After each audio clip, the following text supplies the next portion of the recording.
Disclaimer. The information and techniques provided in these cybersecurity tutorials are strictly for educational and ethical purposes only. The content is designed to help users understand potential security vulnerabilities and develop offensive as well as defensive skills to protect systems and networks. By using this information, you agree that you are solely responsible for your actions and the consequences thereof.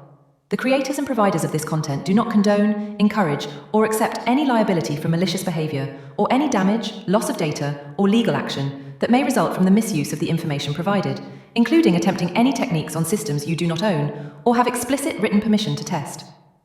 Keep calm and hack ethically.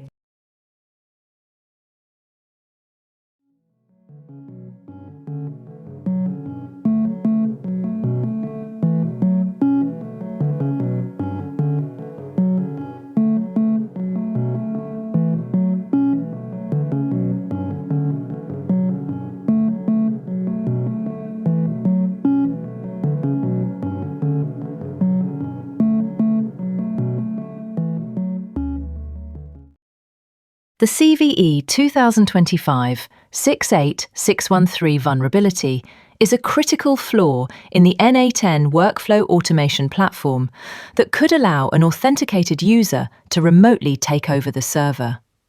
In simple gamified terms, think of it as a player finding a secret passage in a sandboxed game that leads to the entire game server's control room. The player starts the quest of game in the workflow, and further n8n pipeline fetches the request received by the attacker player for looting the sensitive data.